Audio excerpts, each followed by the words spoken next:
विद्यार्थियों, अभी तक मेरे द्वारा स्पेशल कॉन्ट्रैक्ट सेकंड में जो कि एलएलबी सेकंड सेमेस्टर का सब्जेक्ट है, इसमें 6 वीडियो लेक्चर बनाकर अपलोड किए गए हैं और 7th वीडियो लेक्चर आज मेरे द्वारा अपलोड करने के लिए तैयार किया जा रहा है। विद्यार्थियों, आज का मेरा कंसेप्ट है बेलमेंट यानी उपनिधान।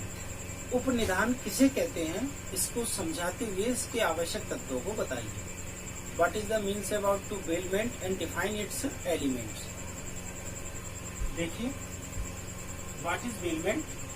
Explain its essential element.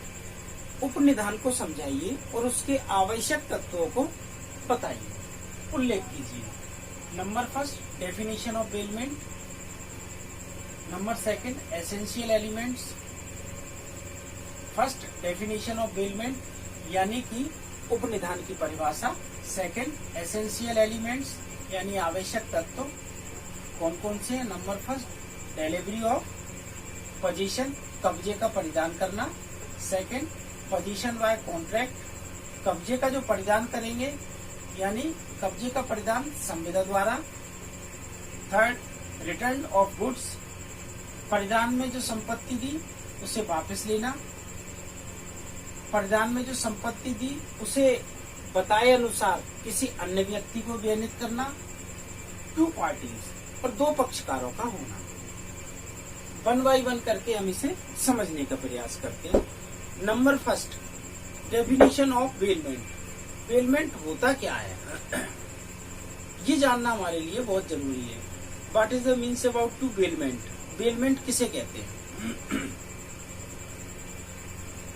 Bailment से तात्पर्य है जब एक व्यक्ति किसी दूसरे व्यक्ति को एक निश्चित समय के लिए किसी संविदा द्वारा किसी निश्चित उद्देश्य या कार्य को पूरा करने के लिए किसी वस्तु इत्यादि के कब्जे का परिधान करता है, तो वह वस्तु जो कब्जे में परिधान की गई है जिस निश्चित उद्देश्य या कार्य के लिए ली गई है, वो निश्चित उद्देश्य या कार्य जैसे ही पूर्ण हो जाता है उस वस्तु को वापस लौटा दिया जाना चाहिए, या जिस व्यक्ति से ली है उसे वापस नहीं लौटा सकते हैं तो वह व्यक्ति जिस व्यक्ति को यानी किसी अन्य व्यक्ति को अगर वापस देने के लिए कहता है तो हमें अन्य व्यक्ति को व्यनित कर देना चाहिए। इसे हम बेलमेंट या उपनिधान कहेंगे।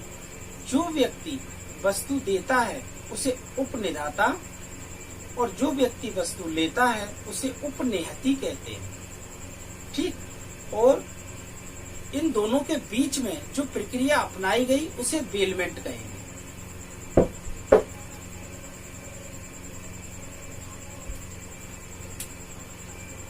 जैसे कि यहां हम समझते हैं इसको, ए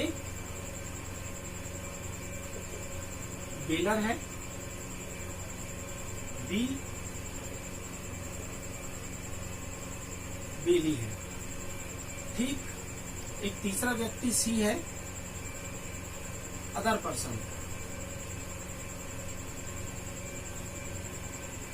ध्यान रहे विद्यार्थियों, ए ने एक वस्तु किसी निश्चित उद्देश्य या निश्चित कार्य के लिए बी को दी, एक वस्तु। ठीक, मान लीजिए ये पेन जिससे मैं लिख रहा हूं, ए ने बी को एक पेन दिया।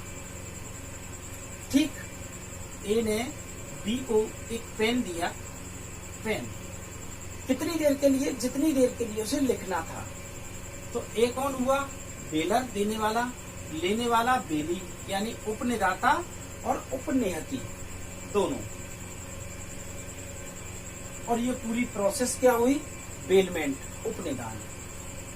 अब जब ए ने बी को एक पेन कुछ निश्चित समय के लिए लिखने के लिए दिया, तो लिखने का कार्य जैसे ही पूरा हो जाता है, बी की जिम्मेदारी बनती है कि वह उस पेन को ए को वापस कर दे।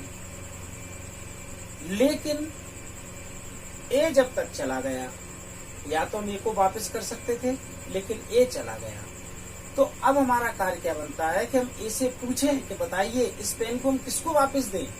तो ए अगर ये कहता है कि इस पेन को आप सी को वापस दे दें, तो फिर क्या करेगा बी?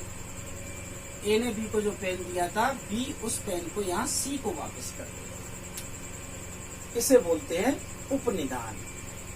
यानी जब एक व्यक्ति किसी दूसरे व्यक्ति को किसी निश्चित समय के लिए, किसी निश्चित उद्देश्य की प्राप्ति के लिए कुछ वस्तु का आदान प्रदान करता है, तो जैसे ही वह उद्देश्य पूरा हो जाए उस वस्तु को उसी व्यक्ति को लौटा देना चाहिए, या उस व्यक्ति के मार्गदर्शन द्वारा वह जिस व्यक्ति को वापस देने की कहे उसे दे देना चाहिए। इसे हम उपनिदान कहेंगे। वस्तु देने वाला व्यक्ति उपनिदाता और लेने वाला उपनिहिती कहा जाएगा, और ये पूरी प्रक्रिया उपनिदान कहलाएगी। एलिमेंट, एलिमेंट में क्या है? कब्जे का परिधान, कब्जे का परिधान संविदा द्वारा वापस लेना, जिस व्यक्ति को व्यनित करने के लिए कहा गया है उसे, और दो पक्षकारों का होना। नंबर फर्स्ट, सबसे पहले हम क्या करते हैं, इसमें इन दोनों पॉइंटों को रिप्लेस कर लेते हैं। ठीक, जो नंबर फर्स्ट पर था उसे फिफ्थ पर, और जो फिफ्थ पर था उसे फर्स्ट पर। तो सबसे पहली बात, उपनिधान में दो पक्षकारों का होना बहुत जरूरी है, क्योंकि एक के द्वारा कुछ वस्तु दी जा रही है और दूसरे के द्वारा ली जा रही है। जो व्यक्ति वस्तु देता है, कब्जे का परिधान करता है, उसे उपनिदाता या बेलर कहते हैं, और जो वस्तु लेता है उसे उपनियति या वेली कहते हैं। Clear? Second point, position by contract. First हो गया, सेकंड आएगा अपना पोजीशन।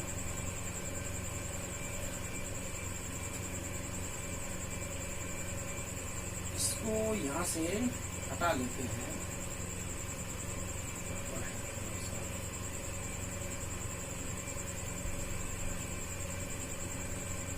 इसको यहां जोड़ते हैं टू पार्टी,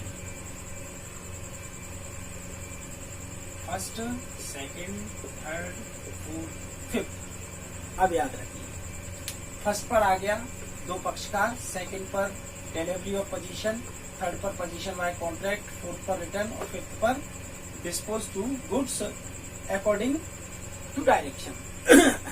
फर्स्ट पर दो पक्षकारों का होना, सेकंड पर एक व्यक्ति द्वारा किसी दूसरे व्यक्ति को किसी निश्चित उद्देश्य या कार्य की पूर्ति के लिए वस्तु के कब्जे का परिधान करना।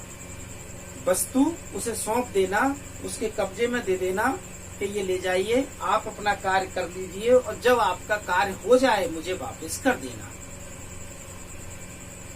Third, position by contract. जब एक व्यक्ति किसी दूसरे व्यक्ति को कोई वस्तु सौंपेगा तो वो वस्तु किसी संविदा के तहत सौंपेगा, लेकिन संविदा का तात्पर्य ये नहीं है कि आपके यहाँ कोई व्यक्ति आता है और ये बोलता है कि मेरे यहाँ एक छोटा सा फंक्शन है और आज जो है लाइट नहीं है, लाइट चली गई है, तो आप अपनी लालटेन दे दीजिए। तो यहाँ हम कह रहे हैं कि बाय कॉन्ट्रैक्ट, तो हम उससे ये नहीं कहेंगे कि चलो भैया लिखतम पढ़तम कर लो, एक संविदा कर लो। संविदा से तात्पर्य यह नहीं है कि हम लिखतम पढ़तम करें या रिटर्न में होना चाहिए। It is totally defined according to implied और एक्सप्रेस्ड। अभिव्यक्त भी हो सकती है संविदा, लिखित भी हो सकती है, यानी विवक्षित भी हो सकती है और लिखित भी, किसी भी तरीके से कर सकते हो। तो एक संविदा का होना जरूरी है, लेकिन ये जरूरी नहीं है कि एब्सोल्यूट कॉन्ट्रैक्ट हो। थर्ड, पोजीशन बाय कॉन्ट्रैक्ट हो गया। Fourth, return of goods. एक व्यक्ति ने दूसरे को वस्तु दे दी, आपके निश्चित उद्देश्य की पूर्ति हो गई, जिस कार्य के लिए वस्तु ली थी वो पूरा हो गया। तो अब जिम्मेदारी बनती है कि उस वस्तु को उस वस्तु के ओनर को वापस कर दिया जाए। रिटर्न ऑफ गुड्स यानी वस्तु का वापस करना। Fifth, dispose to goods according to direction. मान लीजिए एक व्यक्ति ने किसी कार्य को करने के लिए कोई वस्तु जिस व्यक्ति से ली है उस व्यक्ति को हम वापस देने जा रहे हैं, लेकिन वो ये कह रहा है कि आप ऐसा करना, आपका जैसे ही ये काम हो जाए आप वस्तु मुझे देने मत आना, फलाने फलाने यानी उस व्यक्ति को दे देना। तो जिस व्यक्ति को उसने देने के लिए कहा है हम उसे वापस दे देंगे। इस तरह डेफिनेशन ऑफ बेलमेंट और इसके 5 एलिमेंट्स कंप्लीट हुए। विद्यार्थियों, उम्मीद करता हूं कि आप मेरे वीडियो लेक्चर कंटिन्यू देख रहे होंगे और आगे भी मेरे द्वारा आपके लिए वीडियो लेक्चर बनाए जाते रहेंगे और अपलोड किए जाते रहेंगे। धन्यवाद।